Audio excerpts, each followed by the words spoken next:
आप स्कूल में जाकर जो सीख रहे हैं या कॉलेज में जाकर जो सीख रहे हैं, इंजीनियरिंग इंस्टीट्यूशन में या मैनेजमेंट इंस्टीट्यूट में जाकर जो सीख रहे हैं और जाते हैं जब इंडस्ट्री में या जाते हैं जिंदगी में, तो आपको पता लगता है कि जिंदगी में उसमें से अधिकांश का इस्तेमाल नहीं हो रहा है। और हमारी पेडागोजी लगातार ऐसी रही है जिसमें विद्यार्थी सवाल पूछने की बजाय उत्तर याद करना और उत्तरों को दोहराना पाना यह सीख रहे होते हैं। क्या हमारा एजुकेशन सिस्टम वैसे लोग पैदा कर पा रहा है, बना पा रहा है? क्योंकि डेमोग्राफिक एडवांटेज तभी तक बनी रहती है जब तक एजुकेशन सिस्टम इन लोगों को स्किल्स, एडेप्टेबिलिटी और इंटेलेक्चुअल कॉन्फिडेंस देता है। अगर वह नहीं दे पा रहा है तो ये डेमोग्राफिक डिविडेंड दरअसल एक क्राइसिस बन जाता है। इफेक्टिवली होता यह है कि जो हमारा एकेडमिकली सक्सेसफुल लर्नर है वो रियल लाइफ सिचुएशन में हेजिटेंट होता है, डिसीजन मेकिंग में डरता है, टीम वर्क से भागता है और एडेप्टेबिलिटी जैसी चीज उसके पास नहीं होती। इस एजुकेशन सिस्टम से जो लोग निकल रहे होंगे उनकी डिग्री का महत्व भी कम हो रहा होगा। हमने कुल मिलाकर ऐसा एजुकेशन सिस्टम खड़ा कर दिया है विच इज फेलिंग आवर। नमस्ते दोस्तों, प्लीज सिट डाउन में आपका स्वागत है। हमारा पूरा देश हर रोज ये सोचकर जागता है कि हम जीत रहे हैं। हम जीत रहे हैं क्योंकि हम दुनिया के सबसे युवा देशों में से हैं, जहां लगभग 65% आबादी 35 साल से कम उम्र की है। सब लोग मेहनत कर रहे हैं, कमा रहे हैं और इससे देश आगे बढ़ रहा है। आंकड़ा बेमिसाल दिखाई देता है। ऐसा लगता है कि आर्थिक उछाल बस आया और कुल मिलाकर जो पूरी की पूरी वैश्विक बढ़त है वो हमारे पास है।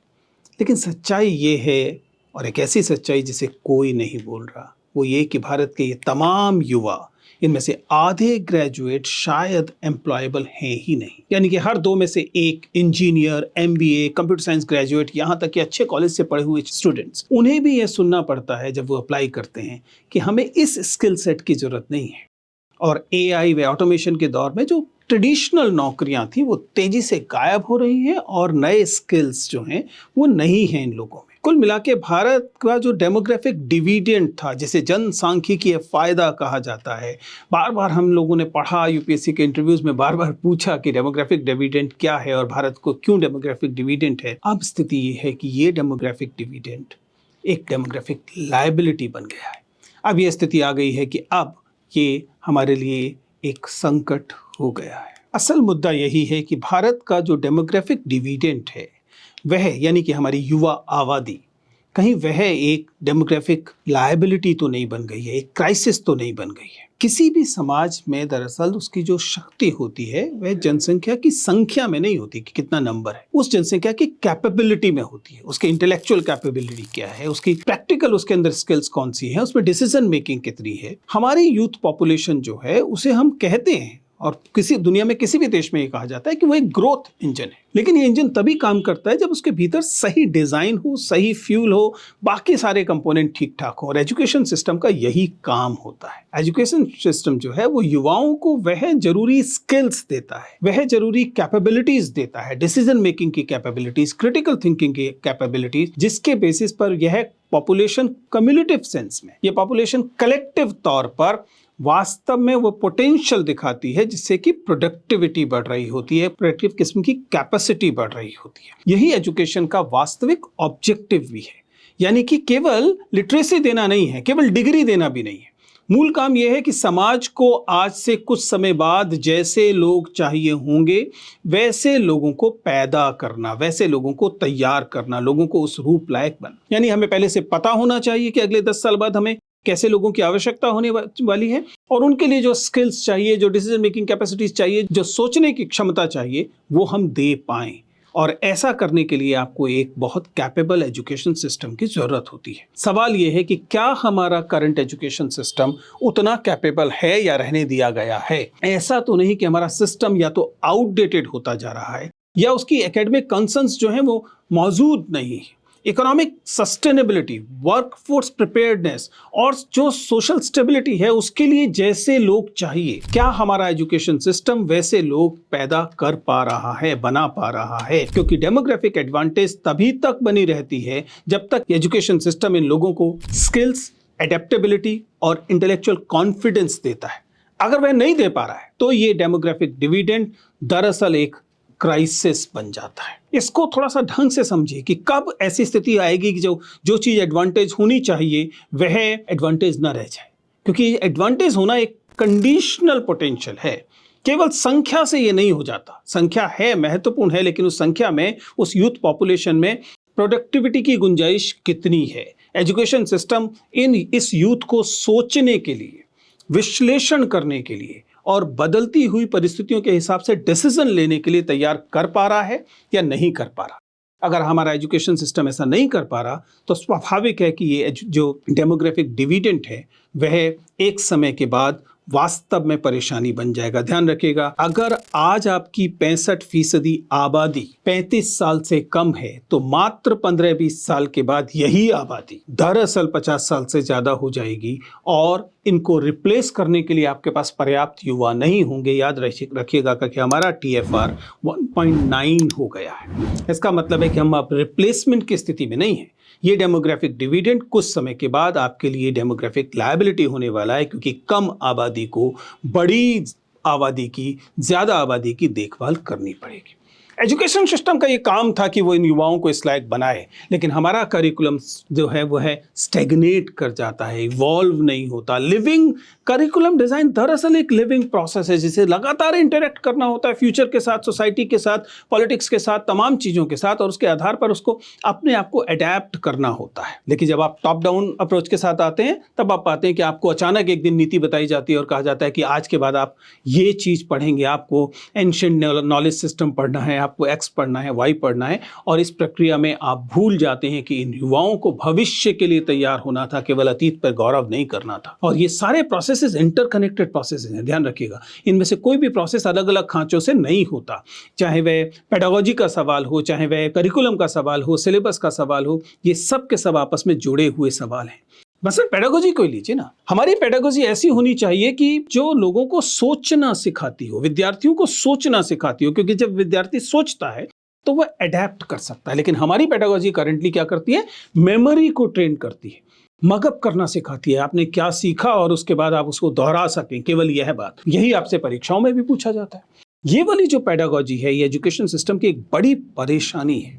इसकी वजह से जो लर्नर्स हैं, सीखने वाले लोग हैं, वे प्रश्नों का उत्तर देना सीखते हैं, प्रश्न पूछना नहीं सीखते, प्रश्न पूछने की स्किल उनके पास नहीं होती। और हमारी पेडागोजी उनको प्रश्न पूछना नहीं सिखाती, क्योंकि अथॉरिटी ड्रिवन होती है। मैं एक टीचर हूँ तो जानता हूँ कि अगर आप क्लासरूम के स्ट्रक्चर को देखें और उसमें टीचर जो है वह उस भूमिका में हो जिस भूमिका को अथॉरिटी की भूमिका कहते हैं, ऐसा क्लासरूम आमतौर पर सवाल पूछने के लिए उचित क्लासरूम नहीं होता। और हमारी पेडागोजी लगातार ऐसी रही है जिसमें विद्यार्थी सवाल पूछने की बजाय उत्तर याद करना और उत्तरों को दोहराना पाना यह सीख रहे होते हैं। उसकी अपनी भूमिका है, लेकिन बहुत लिमिटेड भूमिका है। वास्तव में हम सवाल पूछना नहीं सिखा पा रहे होते, क्योंकि हम अंततः भी विद्यार्थियों से सवाल पूछने के लिए नहीं कहते हैं। परीक्षाओं में हम उनसे सवाल नहीं पूछते हैं, हम परीक्षा में उन्हें उत्तर देने के लिए कहते हैं।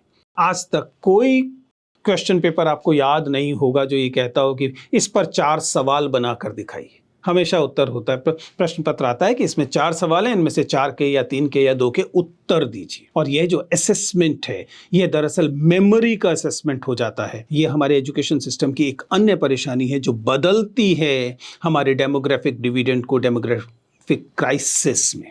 स्टूडेंट की अंडरस्टैंडिंग जब बेहतर होती है तब वे अडेप्ट होना सीखते हैं, भविष्य के लिए तैयार होते हैं, वरना केवल मार्क्स के लिए पढ़ रहे होते हैं, स्कोरिंग के लिए पढ़ रहे होते हैं। उनकी सक्सेस नापी भी इसी बात पे जाती है, कितना CGPA हो गया, कितने नंबर आ गए। और यह जो है वह विद्यार्थियों को भी बदलता है। ध्यान रखिए, समय बहुत तेजी से बदल रहा है। उत्तर खोजना अब एक स्किल नहीं रह गई है, उत्तर याद करना अब एक नकारा स्किल है। आपको एक छोटा सा सवाल पूछना है और ChatGPT उसका विस्तार से उत्तर दे देता है। इसलिए उत्तर देना अच्छा जानकर या आपको उत्तर देना याद रहता है, इससे आपकी किसी स्किल का कुछ नहीं पता लग रहा।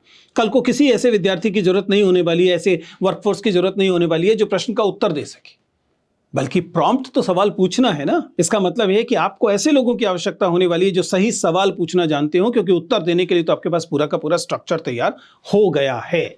इसलिए आपकी डेप्थ देखना, आपकी एनालिटिकल एबिलिटी देखना, ना कि आपकी केवल स्पीड को देखना और आपके नाप सकने लायक शब्दों को देखना कि आपको जो आपने याद किया था उसमें से कितना याद रहा। इफेक्टिवली होता यह है कि जो हमारा एकेडमिकली सक्सेसफुल लर्नर है वो रियल लाइफ सिचुएशन में हेजिटेंट होता है, डिसीजन मेकिंग में डरता है, टीम वर्क से भागता है और एडेप्टेबिलिटी जैसी चीज उसके पास नहीं होती। इस सब का क्या परिणाम है? एक बहुत बड़ा एजुकेशन सिस्टम है जो एक तरह की चीजें कर रहा है जिन चीजों का महत्व कम हो रहा है। इसका क्या मतलब होगा? इसका मतलब इस एजुकेशन सिस्टम से जो लोग निकल रहे होंगे उनकी डिग्री का महत्व भी कम हो रहा होगा। क्रेडेंशियल इन्फ्लेशन इसी चीज को कहा जाता है, जब डिग्री बहुत ज्यादा मिल रही है, सीजीपीए बहुत ज्यादा मिल रहे हैं, लेकिन जो स्किल चाहिए वो नहीं है। इसका मतलब क्या है कि आप जब जाके किसी को बताएंगे कि मैं 8.5 सीजीपीए फ्रॉम एक्स यूनिवर्सिटी और वाई इंस्टीट्यूशन हूं, उसके बावजूद आप पर कोई ध्यान नहीं देगा, क्योंकि आप जैसे बहुत सारे लोग from similar institution from similar CGPA मौजूद होंगे जिनको कुछ नहीं आता होगा। और यह स्थिति वह स्थिति है जिसे हम क्रेडेंशियल इन्फ्लेशन कहते हैं। भारत इस समय लगातार क्रेडेंशियल इन्फ्लेशन से गुजर रहा है। हम लोग जब बैठते हैं डैफ लेकर विद्यार्थियों के, हैरान होते हैं। 8.5 सीजीपीए, 8.9 सीजीपीए, हमारे समय में ये नहीं सुना जाता था। और ये इंस्टीट्यूशंस एक के बाद एक हैं। 70% लोग ऐसे हैं जो बीटेक करके आए हुए हैं।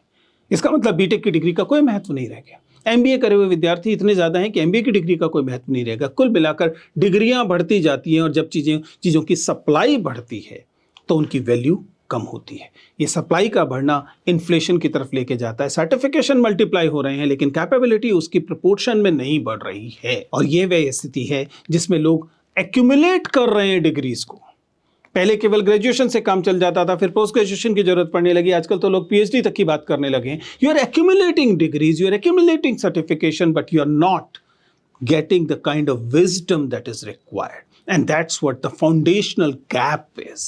लगातार आपको ये दिखाई देगा। आपको दिखेगा कि वर्क प्लेस जो हैं वो इन ग्रेजुएट्स को जब लेते हैं तो उनसे कुछ अतिरिक्त हासिल नहीं कर पा रहे होते। और मामला केवल डिग्रियों का नहीं है, असल जिंदगी से उस लर्निंग के बीच में डिस्कनेक्ट दिखाई देता है जो एजुकेशन आपको दे रही है। आप स्कूल में जाकर जो सीख रहे हैं या कॉलेज में जाकर जो सीख रहे हैं, इंजीनियरिंग इंस्टीट्यूशन में या मैनेजमेंट इंस्टीट्यूट में जाकर जो सीख रहे हैं, और जाते हैं जब इंडस्ट्री में या जाते हैं जिंदगी में, तो आपको पता लगता है कि जिंदगी में उसमें से अधिकांश का इस्तेमाल नहीं हो रहा है। जबकि सच्चाई ये है कि एजुकेशन का काम था आपको जिंदगी के लिए तैयार करना, केवल रोजगार के लिए तैयार करना नहीं था। रोजगार तो जिंदगी का एक छोटा सा हिस्सा था, लेकिन आप ना रोजगार के लिए तैयार हो पा रहे हैं और ना ही जिंदगी के लिए तैयार हो पा रहे हैं। और ये वह स्थिति है जो इस वजह से पैदा हुई कि लर्निंग और लाइफ के बीच में एक गैप है। लर्निंग और लाइफ जो है डिस्कनेक्टेड है, और इससे दरअसल केवल स्किल क्राइसिस नहीं है। स्किल क्राइसिस फिर भी टेक्निकल होता है, इसमें तो कॉग्निटिव और इमोशनल क्राइसिस भी है। आपको टीम के साथ काम करना नहीं आता। जिंदगी में अहम जरूरत है कि आप लोगों के साथ मिलकर काम कर सकें। आपकी शिक्षा आपको लोगों की तरह के साथ काम करना नहीं सिखा रही, क्योंकि वो तो आपको ये सिखा रही है ना कि नोट्स कैसे छिपाने हैं दूसरों से। वह तो ये सिखा रही है कि अगर आपके साथ वाला व्यक्ति, आप उसके साथ मिलकर काम करेंगे तो उसके नंबर भी उतने ही आ जाएंगे जितने आपके आते हैं। तो you end up being too individual. आपको लगने लगता है कि आपकी जीत की शर्त है कि आपके साथ वाला हारे, जबकि सच्चाई क्या है? जिंदगी में आपको साथ साथ काम करना होता है। आपको ऑर्गेनाइजेशन में साथ साथ काम करना होता है, आपको जिंदगी में साथ साथ काम करना होता है। और एजुकेशन का काम है कि वो आपको सिखाए कि साथ साथ काम कैसे करते हैं, ना कि आपके खिलाफ एक दूसरे के साथ केवल प्रतियोगिता करना। And then let us not forget the education at the end of the day is a process of socialization. उसका समाज से गहरा संबंध है। समाज में जो तमाम किस्म की गैर बराबरी है, वह गैर बराबरी अगर आपके सिस्टम में, आपकी शिक्षा में और ज़्यादा बढ़ती है, अगर शिक्षा जो है इस गैर बराबरी को और ज़्यादा बढ़ाती है, तो आप स्वाभाविक तौर पर ये इनइक्विटी लगातार बनी रहती है। एजुकेशन का एक महत्वपूर्ण काम ये भी था कि वह समाज के अलग अलग तबकों के बीच समता लेकर आए, बराबरी लेकर आए। ऐसी पेडागॉजी दे जो पेडागॉजी उस विद्यार्थी की भी मदद करे जो क्लास में सबसे पीछे है। लेकिन हमारी पेडागॉजी उसको लगातार एक्सक्लूड करती है, जो वंचित वर्ग से आता है, जिसके पास पैसे की कमी है, जिसके पास सामाजिक किस्म का कोई वंचन है, जो अल्पसंख्यक समुदाय से आता है, जो स्त्रियां हैं, तमाम तरीके से जो अलग अलग गैर बराबर क्षेत्रों से आते हैं। हमारी पेडागॉजी उन्हें अलग से समझकर उनको बराबर में लाने की कोशिश नहीं करती। वो एक ही तरह के कंटेंट को सबको देकर, एक ही तरह की परीक्षा से सबको नाप कर कोशिश करती है कि मान ले कि उसने अपना काम पूरा कर लिया है। और इस तरह से ये जो अंडर प्रिविलेज्ड जो है, ये व्यक्ति लगातार बहिष्कृत होता रहता है, और ये एक महत्वपूर्ण परेशानी है। फाइनली ये भी समझिए कि एजुकेशन सिस्टम को बदलना होता है, और अगर आप नहीं बदलते, अगर आप जड़त्व में रहते हैं, अगर आप इनर्शिया में रहते हैं और बदलने से इनकार करते हैं, तब भी कलेक्टिवली आप फेल कर रहे होते हैं पूरे के पूरे सिस्टम को।